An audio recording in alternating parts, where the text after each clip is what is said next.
사랑의 주님, 귀한 예배 자리로 인도하여 주셔서 감사합니다.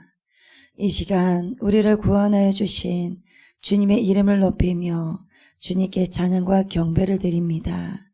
주님의 크신 은혜를 다 갚을 수는 없지만 주님만을 사랑하는 우리의 모든 마음을 이 시간 찬양하며 주님께 나아갑니다.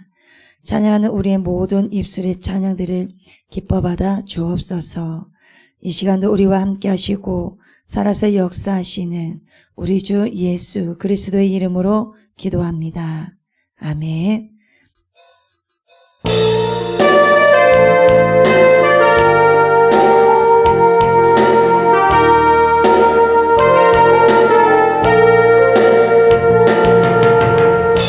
내 안에 사는 이 예수 그리스도니 나의 죽음도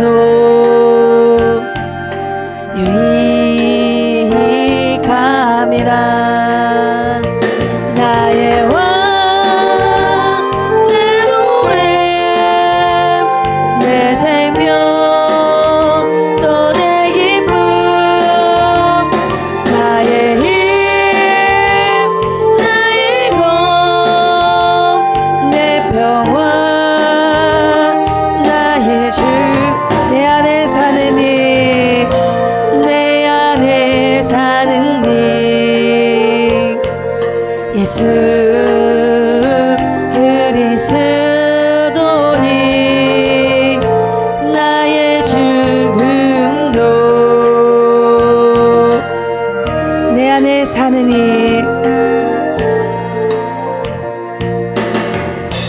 내 안에 사는 이 예수 그리스도니 나의 죽음도 유익함이라. 나의 왕 내 노래 내 생명 또 내 기쁨 나의 힘 나의 것 내 평화 나의 주. 내 안에 사는 이 예수 그리스도니 나의 죽음도 내 안에 사는 이 내 안에 사는 이 예수 그리스도니 나의 죽음도 유익함이라. 나의 왕 내 노래 내 생명 또 내 기쁨 나의 힘 나의 것 내 평화 나의 주. 내 안에 사는 이 예수 그리스도니 나의 죽음도 내 안에 사는 이 내 안에 사는 이 예수 그리스도니 나의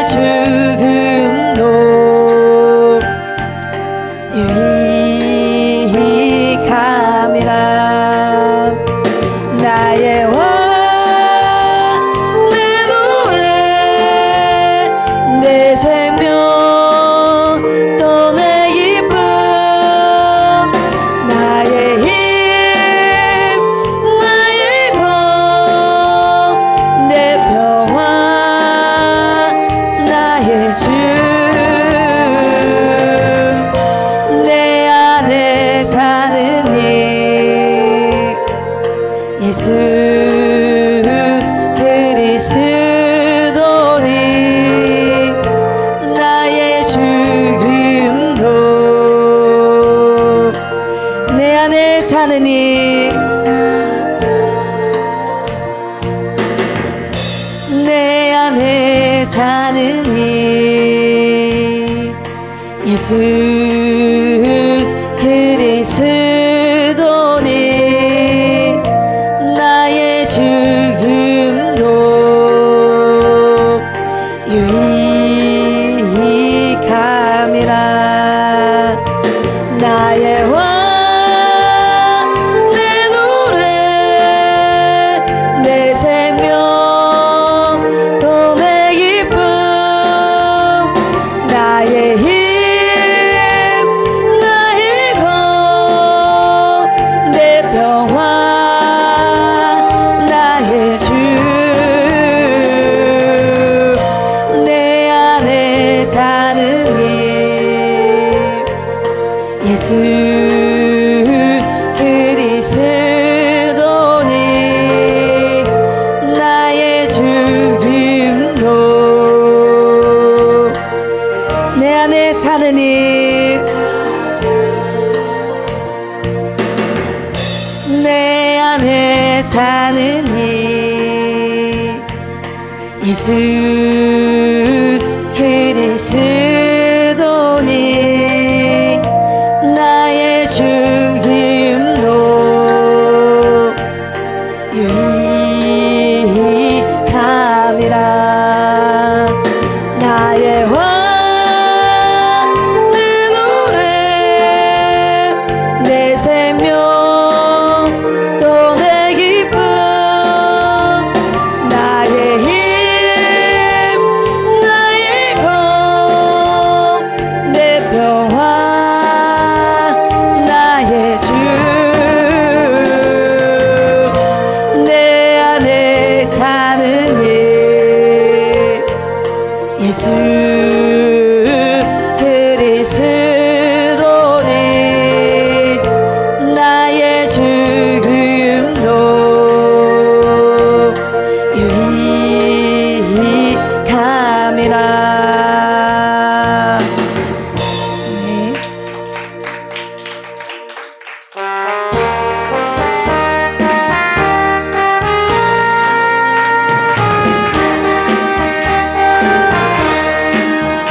주 예수 내 맘에 들어와 계시는 변하여 새 사람 되고 내가 늘 바라던 참빛을 찾음도 주 예수 내 맘에 오신 주 예수 내 맘에 오신 주 예수 내 맘에 오신 눈빛 내 맘에 기쁨이 넘치는 1절 주 예수 내 맘에 들어와 주 예수 내 맘에 들어와 계시는 변하여 새 사람 되고 내가 늘 바라던 참빛을 찾음도 주 예수 내 맘에 오신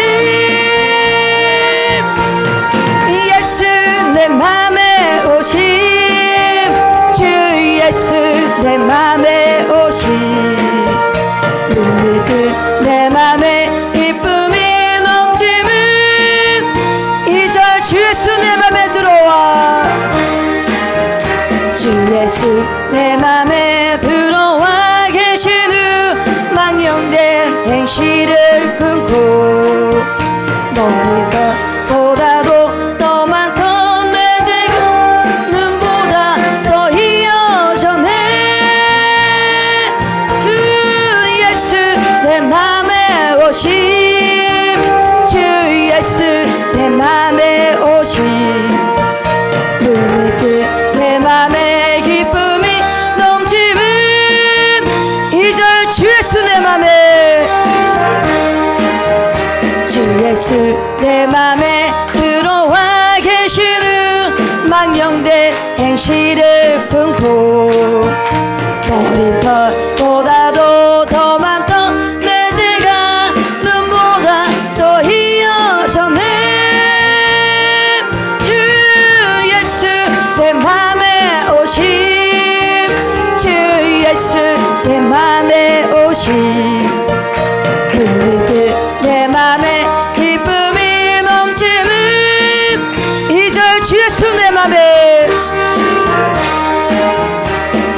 예수 내 맘에 들어와 계시는 망령된 행실을 꿈꾸 머리털보다도 더 많던 내 죄가 눈보다 더 희어졌네. 주 예수 내 맘에 오심, 주 예수 내 맘에 오심. 우리들 내 맘에 기쁨이 넘치는 3절 내 맘의 소망을, 내 맘의 소망을 든든히 가짐은 주 예수 내 맘에 오심. 의심의 구름이 사라져버림 주 예수 내 맘에 오심. 주 예수 내 맘에 오심, 주 예수 내 맘에 오심. 눈에들 내 맘에 기쁨이 넘치는 3절 내 맘의 소망을, 내 맘의 소망을 든든히 가짐은 주 예수 내 맘에 오심. 의심의 구름이 사라져버림도 주 예수 내 맘에 오심.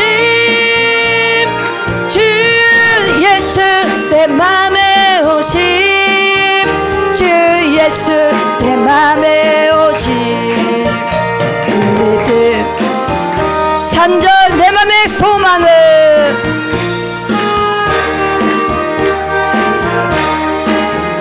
내 맘의 소망을 든든히 가짐은 주 예수 내 맘에 오심. 의심의 구름이 사라져버림도 주 예수 내 맘에 오심. 주 예수 내 맘에 오심, 주 예수 내 맘에 오심. 우리들 내 맘에 기쁨이 넘치는 3절 내 맘의 소망을, 내 맘의 소망을 든든히 가짐은 주 예수 내 맘에 오심. 의심의 구름이 사라져버림도 주 예수 내 맘에 오심. 주 예수 내 맘에 오심, 주 예수 내 맘에 오심. 우리들 내 맘에 기쁨이 넘치는 4절 사망의 음침한 골짜기, 사망의 음침한 골짜기 가다가 밝은빛 호련히 비쳐 저 멀리 하늘 문환하게 보임도 주 예수 내 맘에 오심. 주 예수 내 맘에 오심, 주 예수 내 맘에 오심. 우리들 내 맘에 기쁨이 넘치는 4절 사망의 음침한, 사망의 음침한 골짜기 가다가 밝은빛 호련히 비쳐 저 멀리 하늘 문환하게 보임도 주 예수 내 맘에 오심. 주 예수 내 맘에 오심, 주 예수 내 맘에 오심. 우리들 내 맘에 기쁨이 넘치는 사망의 음침한 골짜기, 사망의 음침한 골짜기 가다가 밝은빛 호련히 비쳐 저 멀리 하늘 문환하게 보임도 주 예수 내 맘에 오심. 주 예수 내 맘에 오심, 주 예수 내 맘에 오심. 우리들 내 맘에 기쁨이 넘치는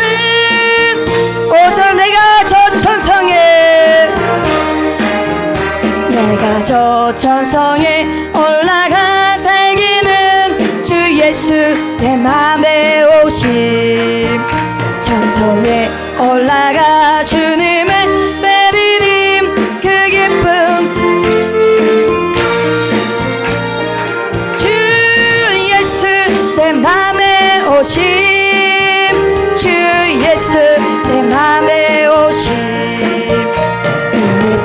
내 맘에 기쁨이 넘치는 오전 내가 저 천성에 내가 저 천성에 올라갈 주 예수 내 맘에 오심. 천성에 올라가 주님을 베리님 그 기쁨 비길 데 없네. 주 예수 내 맘에 오심. 주 예수 내 맘에 오심. 믿음 내 맘에 기쁨이 넘치는 오절 내가 저 천성에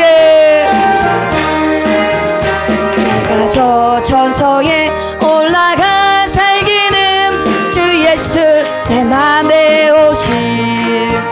천성에 올라가 주님을 베리님 그 기쁨 비길 데 없네. 주 예수 내 맘에 오심. 주 예수 내 맘에 오심. 내 맘에 예쁨이 넘치는 주 예수 내 맘에 오심.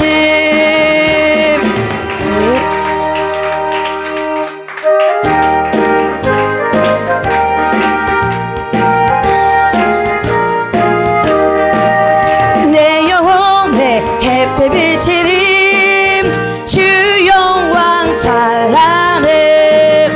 이 세상 어떤 빛보다 이 빛 더 빛나네. 주의 영광 빛난 광채 내게 비춰 주시옵소서. 그 밝은 얼굴 배울 때 일절 내 영혼의 햇빛 비치님 주 영광 찬란해. 이 세상 어떤 빛보다 이 빛 더 빛나네. 주의 영광 빛난 광 내게 비춰 주시옵소서. 그 밝은 얼굴 배울 때 일절 내 영혼의 햇빛 비치니 내 영혼의 햇빛 비치니 주 영광 찬란해. 이 세상 어떤 빛보다 이 빛 더 빛나네. 주의 영광 빛난 광채 내게 비춰 주시옵소서. 그 밝은 얼굴 배울 때 이절 내 영혼에 노래 있으님 주 찬양합니다. 주 귀를 기울이시사 다 듣고 계시네. 주의 영광 빛난 광채 내게 비춰 주시옵소서. 그 밝은 얼굴 배울 때 이절 내 영혼에 노래 있으니 내 영혼에 노래 있으니 주 찬양합니다. 주 귀를 기울이시사 다 듣고 계시네. 주의 영광 빛난 광채 내게 비춰 주시옵소서. 그 밝은 얼굴 배울 때 3절 내 영혼에 봄날이 돼서 주 함께 하실 때 그 평화 내게 깃들고 주의 내 꽃피는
내가 그리스도와 함께 십자가에 못 박혔나니 그런지 이제 내가 산 것 아니요 오직 내 안에 예수께서 사신 것이라. 이제 내가 육체 가운데 사는 것은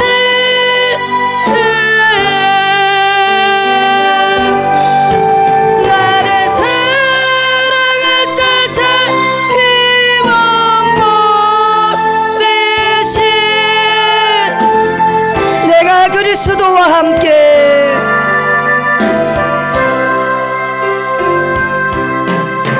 내가 그리스도와 함께 십자가에 못 박혔나니 그런지 이제 내가 산 것 아니요 오직 내 안에 예수께서 사신 것이라.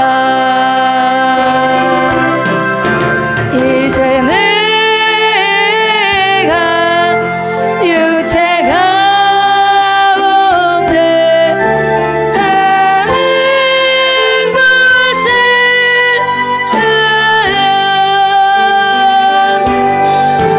나를 사랑하사 참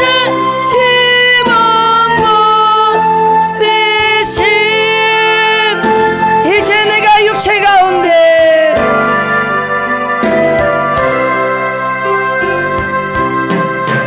이제 내가 육체 가운데 사는 것은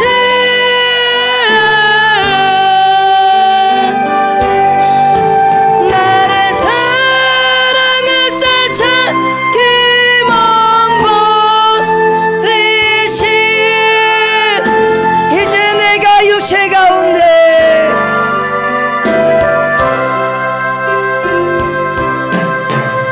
이제 내가 육체 가운데 사는 것은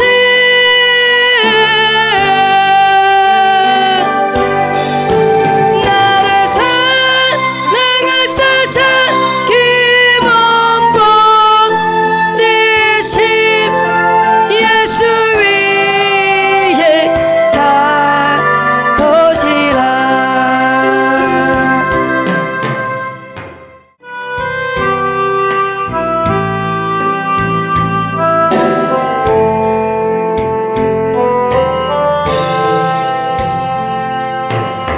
세상은 들리고 사람들은 변하여도 나는 주를 섬기리.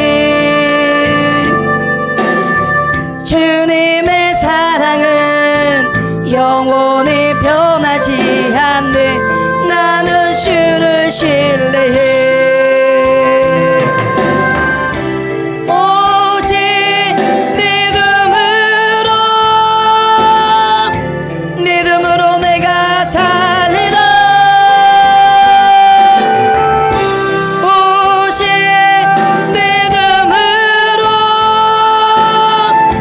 믿음으로 말미암아 살리라. 믿음은 들리고 사람들 주를 떠나도 나는 주를 섬기리.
주님의 사랑은 영원히 변하지 않네.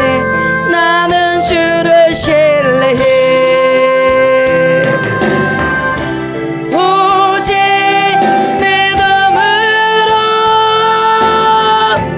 믿음으로 내가 살리라. 오직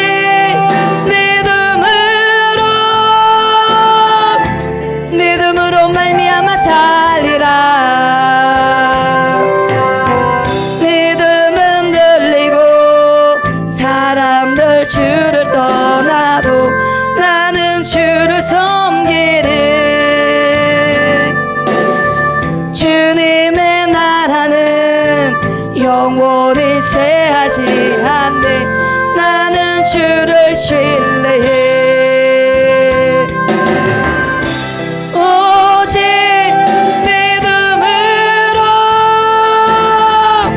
믿음으로 내가 살리라.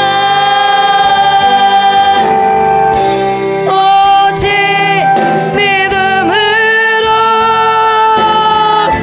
믿음으로 말미암아 살리라. 오직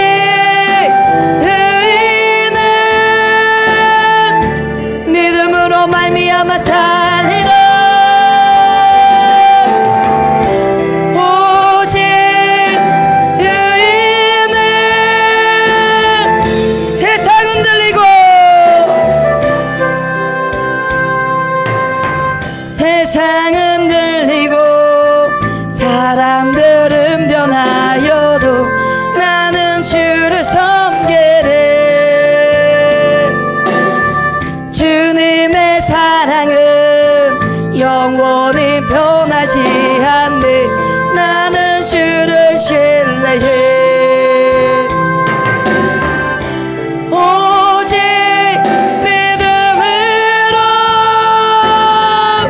믿음으로 내가 살리라. 오직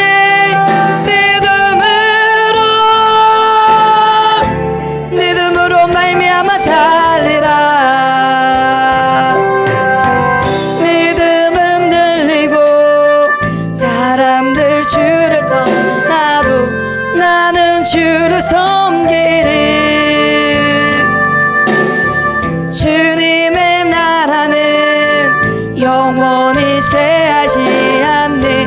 나는 주를 신뢰해. 오직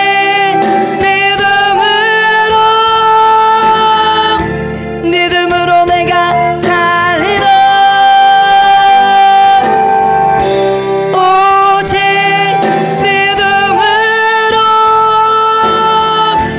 믿음으로 말미암아 살리라. 오직 의인은 믿음으로 말미암아 살리라. 오직 의인은 믿음으로 말미암아 살리라. 이 시간 함께 기도하실 때에 주님, 오직 믿음으로 살아가는 의인이 될 수 있도록 정금 같은 믿음을 채워 주옵소서. 그래서 무엇이든지 믿음으로 하고 믿음으로 좌로나 우로나 치우치지 않는 삶이 될 수 있도록 성령으로 충만케 채워달라고 주여 세 번 부르짖고 통성으로 기도하시겠습니다. 이 시간 하나님의 말씀은 사도행전 9장 1절부터 9절 말씀입니다. 사도행전 9장 1절부터 9절 말씀입니다.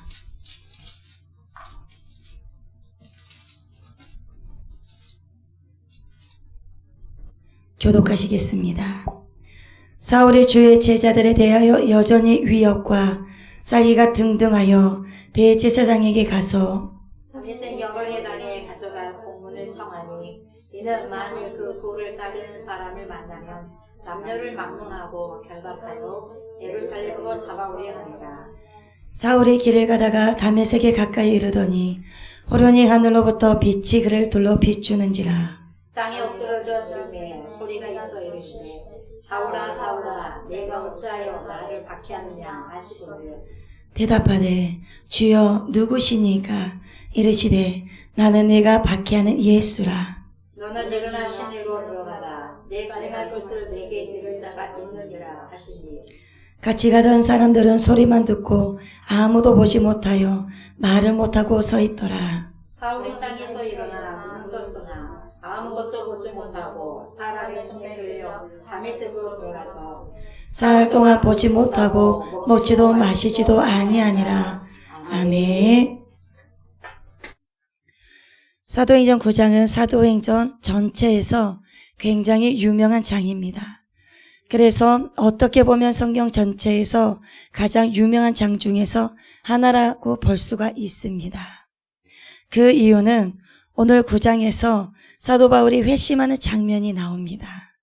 그래서 어떻게 해서 회심을 할 수가 있었는지 오늘 말씀으로 통하여서 말씀에 총종하셔서 바울의 회심이 곧 우리의 회심이 되시기를 바랍니다. 1절부터 보시도록 하겠습니다. 1절을 보시면 사울이 주의 제자들에 대하여 여전히 위협과 살기가 등등하여 대제사장에게 가서 사울이 바울이 되었다고 보통 우리가 알고 있고 또 그렇게 말하고 있는데 엄밀히 말하면 그렇지가 않습니다. 우리가 알기로는 사울의 뜻은 큰 자이고 바울의 뜻은 작은 자라고 이렇게 알고 있습니다. 그러나 엄밀히 말하면 사울이라는 뜻은 큰 자라는 뜻이 아니고 사울이라는 뜻은 강구하다, 유업줍다, 묻다라는 뜻입니다. 누구에게 강구하고 유업줍고 묻냐면 여호와께입니다. 그리고 바울이란 말의 뜻은 우리가 알고 있었던 것처럼 작은 자라는 뜻입니다. 수많은 사람들이 이렇게 생각을 하고 있습니다. 바울은 다메섹 도상에서 부활하신 예수님을 만나기 전까지는 예수 믿는 자들을 핍박하는데 가장 앞장을 선 것이 유대인 사울이었습니다. 그러나 다메섹 도상에서 부활하신 예수님을 만나면서 과거의 신분과 삶을 청산하는 의미에서 이런 의미에서 이름까지 사울을 버리고 바울로 바뀌었다고 믿고 있는 사람들이 많습니다.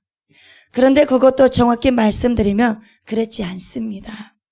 바울이 다메섹 도상에서 부활하신 예수님을 만나기 전에는 극심한 기독교인 박해자였는데 다메섹 도상에서 부활하신 예수님을 만난 후에 기독교 복음을 널리 전파한 위대한 복음 전도자로 이방의 선교사, 이방의 전도자로 바뀌어졌다는 것은 맞습니다. 그러나 사울이 변해서 바울이 되었다는 의견은 성경적으로도 맞지가 않고 역사적으로나 전혀 근거가 없다는 것입니다. 사람들마다 전해들은 전승해온 말들이 들어와서 그것이 진짜인 걸로만 착각을 하고 또 말하고 해서 구전된 것입니다. 그것이 성경적인 걸로 알고 모르고 그대로 받아들였다는 것입니다. 그래서 근거 없는 것이 다라는 것입니다. 왜냐하면 사울에 변하여 바울이 된 것이 아니고 바울은 태어날 때부터 죽을 때까지 바울과 사울이라는 두 가지 이름을 가지고 살았기 때문입니다. 바울은 본래 팔레스타인 유대 본토 출신이 아니었습니다. AD 1세기에 로마 제국의 관할하에 있었던 다소에서 태어났습니다. 다소는 지금의 어디를 말하냐면 터키 남부지방을 말하고 있습니다. 다소에서 로마 시민권자로 출생한 디아스포라 유대인 이민자 출신 유대인이었습니다. 두 국적을 소유했습니다. 그래서 바울은 태어나면서부터 유대식 이름인 사울과 로마식 이름인 바울의 이름을 가지게 된 것입니다. 이처럼 바울이 유대식 이름과 로마식 이름을 가졌다고 해서 사울이 변하여서 바울이 되었다고 그렇게 말할 수 없습니다. 바울은 부활한 예수님을 만난 다메섹 사건 이후에도 오랫동안 최소 10년 이상은 여전히 사울이라는 이름을 불려지고 있었습니다. 사도행전 9장 10절부터 30절 말씀을 보면 바울은 다메섹 사건 후 다메섹에서 복음을 전하게 될 때도 여전히 유대인인 사울로 불러졌습니다. 사도행전 11장 25절에서 26절을 보시면 바울이 다소에서 바나바에 의해서 안디옥 교회에 초청을 받을 때도 여전히 사울로 불러졌습니다. 그리고 사도행전 11절 30절과 12장 25절을 보면 바울이 바나바와 함께 안디옥 교회에 파송을 받아서 헌금을 예루살렘 교회에 전달할 때도 여전히 사울이라는 이름으로 불러졌습니다. 그래서 어디에서 바울이라고 불러졌냐면 사도행전 13장 1절부터 9절에 따르면 바울이 바나바와 함께 안디옥 교회에 파송을 받아서 첫 번째 이방인 선교 사역을 시작할 때도 여전히 사울로 불러졌습니다. 그리고 유대인 이름이 아닌 로마 이름으로 불려지게 된 것은 사도행전 13장 13절에서부터 본격적으로 이방인들에게 복음을 전하게 되면서부터였습니다. 아마도 바울은 로마의 행정지역인 이방 세계에서 복음을 전하기 시작하면서부터 유대인 이름인 사울보다 로마인 바울이 더 적합하다고 생각한 것 같습니다. 앞으로는 사울이 변하여서 바울이 되었다고 그렇게 알아서는 안 됩니다. 그리고 또 그렇게 가르쳐서도 안 됩니다. 정확하게 알고 정확하게 가르쳐 주어야 합니다. 사울이 주의 제자들에게 대하여 여전히 유혹과 살기가 등등하여라고 말씀하고 있습니다. 그런데 여기서 살기라는 말은 단순한 의미가 아니라 살인을 말하고 있습니다. 살인하려고 하는 의지가 등등했다는 것입니다. 살인이라는 것은 원어가 포너스입니다. 그래서 다시 말해서 살인하려고 하는 의지가 등등했다라는 것입니다. 그리고 등등하다는 말은 숨을 몰아내신다는 뜻입니다. 다시 말해서 이미 죽이기로 작정했다라는 것입니다. 정말 죽이고 싶어서 참을 수 없는 상태를 말하고 있는 것입니다. 사도행전 7장에서는 스데반의 순교에 대한 이야기를 합니다. 그때 스데반의 순교 현장에 누가 있었냐면 바로 바울이 있었습니다. 바로 바울도 스데반의 죽음에 가담한 것입니다. 그런데 바울이 이 스데반의 죽음으로만 양이 차지 않은 것이었습니다. 우리는 사자가 먹잇감을 찾듯이 하나로 양이 차지 않고 더 죽여야 할 사람들이 필요하다는 것이었습니다. 이곳으로는 부족하고 더 죽일 사람을 찾는 것입니다. 다시 말해서 그리스도인들을 찾아서 닥치는 대로 죽이려고 헐떡거리고 있다는 것입니다. 그래서 하나님을 신성 모독한 것도 모자라서 또 저주를 받아서 십자가에 못 박혀 죽은 예수님이 하나님의 아들이라고 그렇게 말하고 다니니까 듣고 볼 수가 없었던 것이었습니다. 그래서 바울이 죽이기로 결심한 것이었습니다. 자신은 율법으로 충만해서 살기가 등등해서 예수를 하나님의 아들이라고 말한 사람들을 전부 다 잡아들여서 족치고 죽여버리겠다라는 것입니다. 두 번 다시 이런 도를 전하지 못하도록 하겠다는 그런 장치였던 것입니다. 그래서 그리스도인들은 마구 닥치는 대로 잡아서 죽이려고 하는 내용이 2절입니다. 2절을 보시면 다메섹 여러 회당에 가져갈 공문을 정하니 이는 만일 그 도를 따르는 사람을 만나면 남녀를 막론하고 결박하여 예루살렘으로 잡아오려 함이라. 지금 사울은 경찰도 아니고 형사도 아닙니다. 그럼에도 불구하고 율법에 대한 열심이 넘치다 보니까 다메섹으로 가서 여러 회당의 공문을 가져가서 기독교인들을 잡아오겠다라고 합니다. 누구든지 그 도를 전하는 사람들을 만나면 잡아오겠다라는 것입니다. 율법을 얼마나 철저하게 믿으면 이렇게 되겠습니까? 자기가 믿는 하나님에 대한 충성심 때문에, 그의 열심 때문에 잘못된 행동들을 한 것입니다. 그리고 예루살렘에서 다메섹의 거리가 200km에서 240km 정도가 됩니다. 걸어서 가게 되면 일주일 정도 걸립니다. 이 거리를 멀다고 생각하지 않고 율법에 대한 충성함과 열심으로 자원해서 잡아오겠다는 것입니다. 그래서 대제사장에게 공문을 요구한 것입니다. 오늘날로 말하면 체포영장을 말합니다. 그 체포영장도 같은 공문을 받아가지고 다메섹으로 가는 것입니다. 2절 말씀을 다시 보시면 다메섹 여러 회당에 가져갈 공문을 정하니 이는 만일 그 도를 따르는 사람을 만나면 남녀를 막론하고 결박하여 예루살렘으로 잡아오려 함이라. 여기서 그 도를 따르는 사람이 무슨 뜻이냐면 그 길 위에 서 있는 사람이라는 의미입니다. 그 길 위에 서 있는 사람인데 그 길 위가 예수님께서 서신 그 길 위에 서 있는 사람이 도를 따르는 자들입니다. 예수님을 따라가는 자라는 것입니다. 이것이 호도스라고 하는 길입니다. 그 길이 바로 길이요 진리요 생명이신 예수님이시다라는 것입니다. 그러니까 우리는 그리스도인인데 그렇다면 그리스도인은 누구냐라는 것입니다.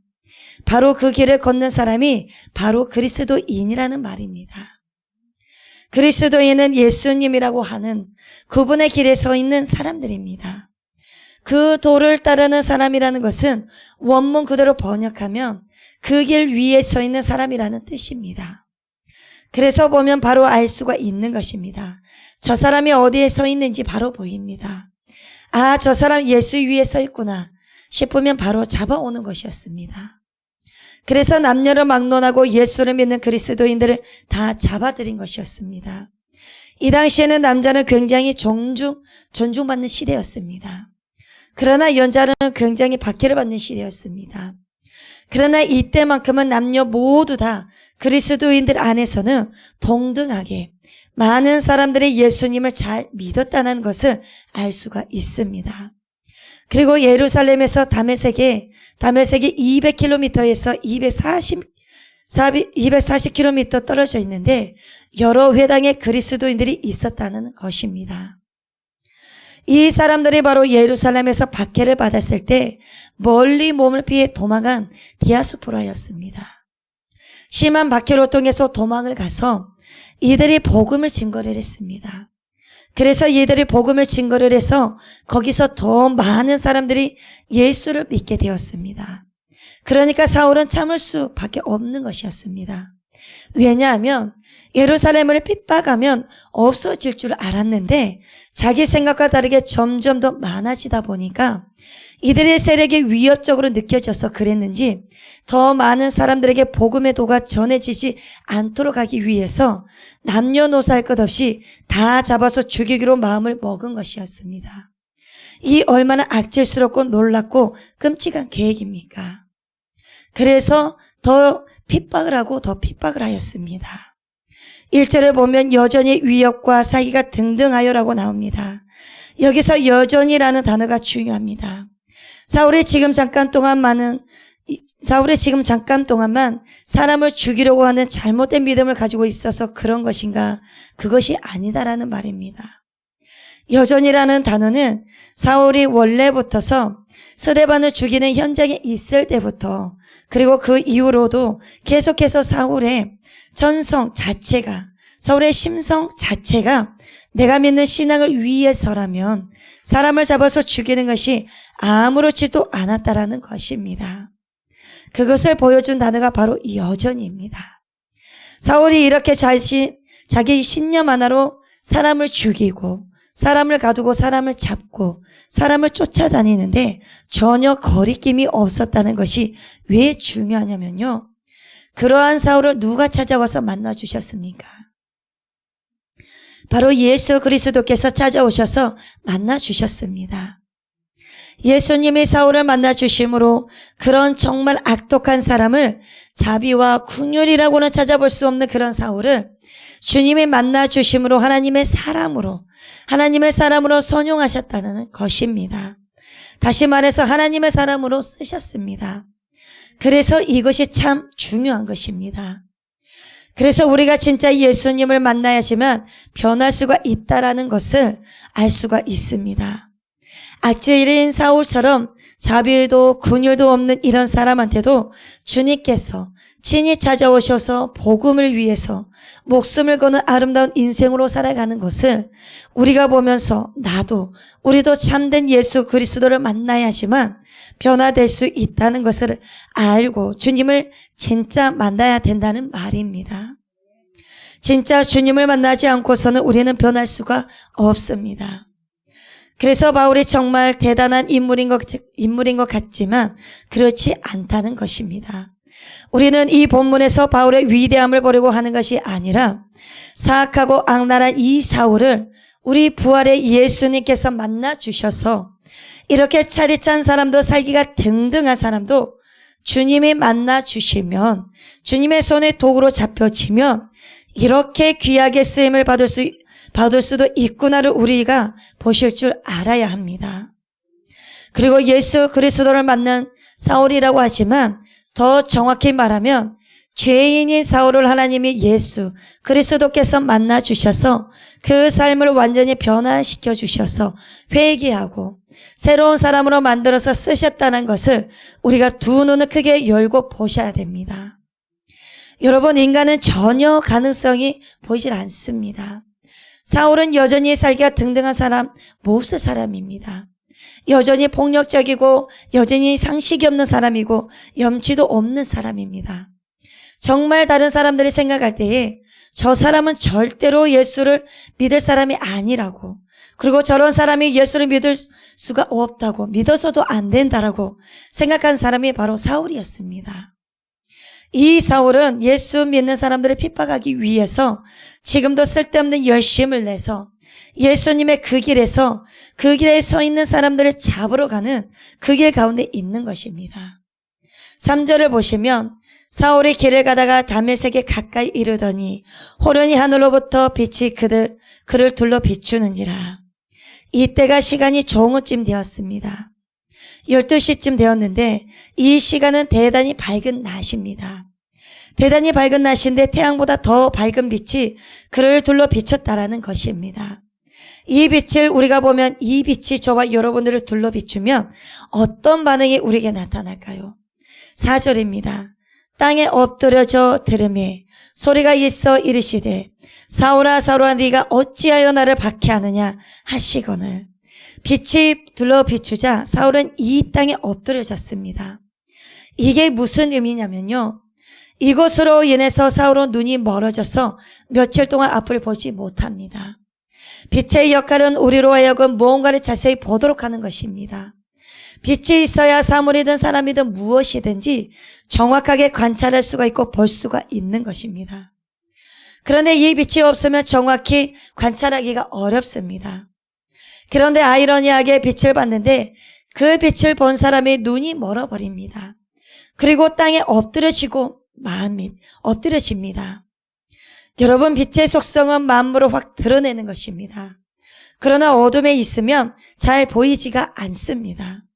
드러나지가 않습니다. 그러니까 어둠에 있다는 것은 서로가 다 모르는 것입니다. 무엇을 묻히고 다녀도 어두운 공간에 있으면 서로가 잘 모르는 것입니다. 내가 무엇이 문제인 줄을 모릅니다. 이것이 바로 어둠 속의 삶이라고 볼 수가 있는 것입니다. 그런데 빛이 둘러 비쳤습니다. 호련히 하늘로부터 빛이 비쳤다는 것입니다. 이것은 무엇을 의미하냐면 내 자신의 모습을 더 드러내 보이는 것입니다. 그런데 그 드러낸 모습이 너무 끔찍하다 보니 땅에 엎드려져 버린 것입니다. 누가 나를 건드리지 않고 넘어뜨리지 않아도 예수 그리스도라는 온전한 빛이 내게 임하면 내가 내 실체를 보면 땅에 엎드려질 수밖에 없는 것입니다.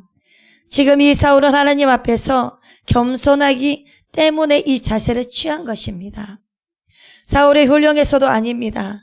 나의 참으로 악한 나의 본질을 예수님이라는 빛에 비추어 본 것입니다. 그러면 그 예수님이 내게 다가오시는 순간 내가 쳐다보는 내 모습을 견딜 수가 없는 것입니다. 여러분, 우리가 그 모습을 봐야만 회심이 가능하고 그 모습을 봐야만 우리가 예수님께 제대로 돌아올 수 있는 것입니다. 그런데 예수님을 그렇게도 못 믿는 사람이 있습니다. 교회를 나와도 예수를 못 믿는 사람이 있습니다. 이런 사람은 어떤 사람이냐면 빛을 거부하는 사람입니다. 자기를 자신을 들여다보기를 거부하는 사람입니다. 그런 사람들은 말씀을 들어도 내 말씀으로 듣는 것이 아니라 뭐 그런 사건이 일어났는가 보다, 뭐 그런 일이 있었나 보네라고 생각을 합니다. 직접적으로 나와는 아무런 상관이 없다는 말씀으로 생각을 합니다. 그래서 옛날에 사울이라는 청년이 있었는가 보구나, 예수님이 사울을 찾아와서 만나 주셨다, 예수님이 사울을 찾아와서 만나 주셨다고 하는데 그랬나 보구나, 이렇게 자신과 전혀 상관없는 말씀으로 받아들입니다. 그리고 그 말씀을 내 말씀으로 받아들이는 것이 아니라 자꾸만 남의 말씀으로만 받아들입니다. 나에게는 적용하지 않고 공동체에게만 적용하는 것입니다. 정작 나 스스로에게는 적용하지 않습니다. 그래서 우리에게 사도행전 9장이 우리의 삶에 일어나려면 내게 다가오시는 예수 그리스도라는 빛을 통해서 나를 드러내시는 것을 보아야 합니다. 따라서 내 자신의 문제를 직면해야 된다는 것입니다. 내가 어떤 사람인지를 봐야 한다는 것입니다. 내가 진짜 보이는 순간 그 순간에 거꾸로 지는 것입니다. 내가 지금 이대로 살다가는 내 인생이 갉아먹혀지고 남의 인생을 해코지 하는 말도 안 되는 악한 인생밖에는 안 되는구나라는 것을 진정으로 깨달아야 예수님을 제대로 믿을 수가 있는 것입니다. 그리고 빛이 있었고 그 다음에는 뭐가 있었냐면 소리가 있었습니다. 빛과 소리로 예수님이 다가오시는 것입니다. 이 두 가지로 다가오십니다. 빛으로 내 삶을 바라보게 하시고 그 다음에 그것으로 끝이 나는 것이 아니라 거기에 소리가 임하는 것입니다. 다시 말해서 말씀이 임하는 것입니다. 그래서 그 말씀에 귀를 기울일 때 임하는 것입니다. 그렇다면 우리가 이 구제불능의 내 자신을 어떻게 극복해 나가야 하는가? 그럼 내 자신을 뛰어넘는 진리는 무엇인지 알 수 있게 되는 것입니다. 그래서 우리가 예수님을 믿을 때 내 자신의 연약함을 바라보는 것이 첫 번째라고 한다면 두 번째는 말씀을 듣는 것입니다. 말씀을 들어서 내 자신을 뛰어넘어서 그리스도 그분의 진리로 접근해 나가는 것이 중요합니다. 이렇게 빛과 소리인데 4절에서 뭐라고 말씀하시냐면 사울아 사울아 네가 어찌하여 나를 박해하느냐 하시거늘 우리 예수님께서 사울의 이름을 2번 반복해서 부르십니다. 이것이 바로 의사 누가가 기록한 하나의 습관이기도 합니다. 그래서 예수님의 말씀이 정말 필요한 말씀을 기록할 때 보면 예수님이 마르다를 부르실 때도 마르다야 마르다야라고 반복해서 2번을 부르신 적이 있습니다. 그리고 베드로를 부르실 때도 시몬아 시몬아라고 부르신 적이 있습니다. 그리고 무생물인 도시를 부르실 때도 가령 예루살렘아 예루살렘아 이렇게 2번씩 부르신 적이 있으십니다. 그렇다면 언제 이러한 표적을 쓰시냐면요. 이 호칭은 단순한 것이 아닙니다. 그런데 이렇게 2번씩 이름을 부르는 것은 언제 사용을 하냐면 상대방을 깨우칠 때입니다. 하나님을 모르고 자신만의 세계에 빠져있는 자신만의 현재 암울한 암흑 가운데서 헤매고 있는 사람을 깨워서 부를 때와 그리고 하나님의 영향력 안으로 끌어들일 때 항상 예수님이 2번씩 이름을 부르셨습니다. 오늘 본문에 나오는 사울아 사울아 하시는 것도 예수님께서 그 사울을 깨우치시는 것입니다. 지금 사울이 자기 자신의 생각에 너무 빠져 있는 것입니다. 자기 자신의 믿음, 유대교의 믿음, 나무에 달린 자는 무조건 저주받은 자, 예수는 저주받은 자가 하나님의 아들일 수 없다라고 하는 그런 생각에 빠져있는 그 사울에게 찾아오셔서 그를 깨우치는 것입니다. 그래서 사울아 사울아 네가 어찌하여 나를 박해하느냐 하시거늘 이 말씀 가운데 주님의 아픈 마음이 느껴지지 않으십니까? 너무나 마음이 아프신 것입니다. 정말 귀한 하나님의 피조물인 이 사람이 어쩌다가 이렇게 살고 있는가 살기가 등등해서 사람을 죽이는 일로 자기를 드러내고 보이려고 하는 과연 이 사람은 뭐하는 사람인가 이런 답답한 마음에 지금 느껴지는 것입니다.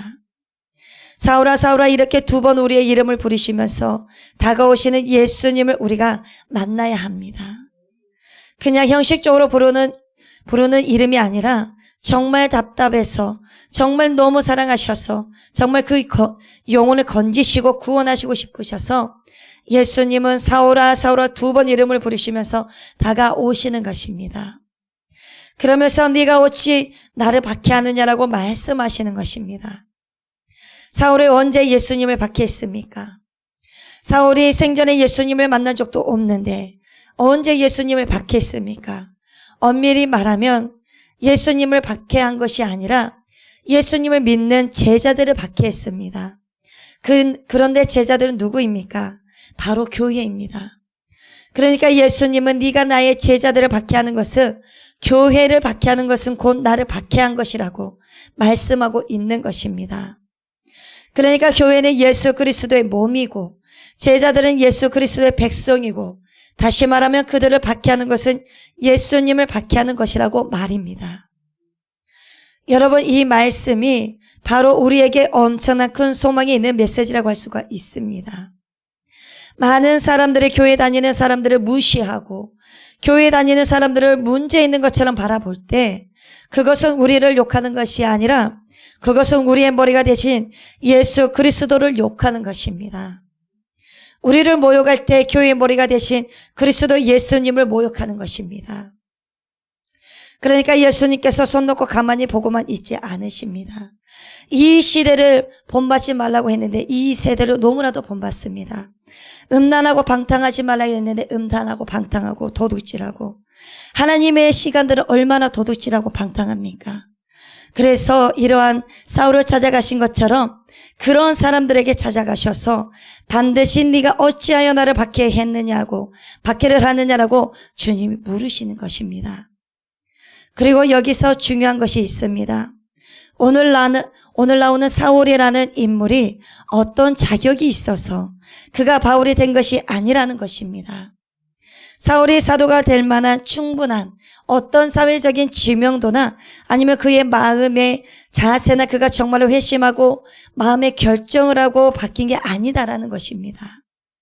사울은 여전히 교회를 박해하고 예수 그리스도를 박해하는, 그리고 박해를 했음에도 박해를 하면서도 몰랐던 사람이 바로 바울이었습니다. 인간적으로 보면 아주 형편이 없는 사람이라는 것입니다. 그리고 또 5절을 통해서 한 번 더 강조를 합니다. 대답하되 주여 누구시니까? 이르시되 나는 내가 박해하는 예수라. 주여 누구시니까? 키리오스라고 부르는 것은 뭐냐면 빛과 하늘로부터 나는 이 소리가 전혀 이 세상 것이 아니다라는 것을 바로 알아차렸습니다. 하늘로부터 내리는 어마어마한 빛과 이 소리는 결코 사람의 것이 아닙니다. 이 빛을 경험하고 소리를 듣자마자 하나님의 사자가 나타났구나라는 생각이 바로 든 것입니다. 그래서 바로 주여라고 부른 것입니다.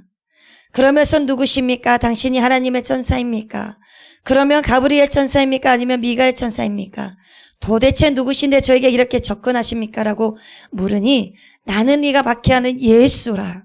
나는 네가 박해하는 예수라고 한 번 더 강조하십니다.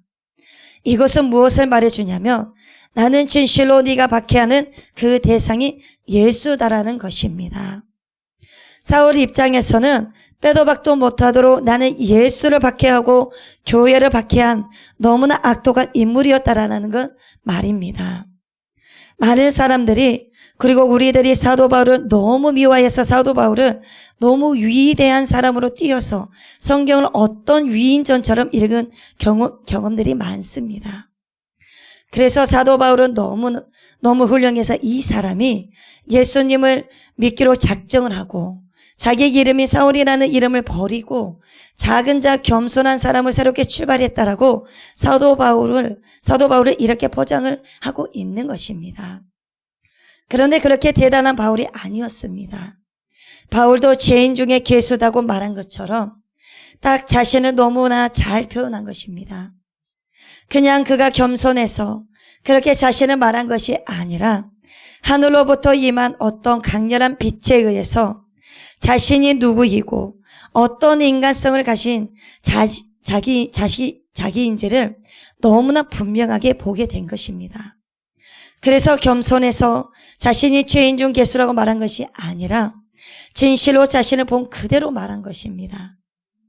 성경에 말하고 있는 사도 바울은 전혀 훌륭한 사람이 아니고 전혀 사도가 될 만한 사람이 아니었습니다. 그런데 어떻게 사도가 되었습니까? 예수님의 전적인 은혜로, 하나님의 전적인 은혜로 바울을 만나 주셨습니다. 이 정도로 악한 사람이 그 당시에도 그렇게 많지 않았습니다. 그 당시 정말 악질 중에 악질이 바로 사울이었습니다.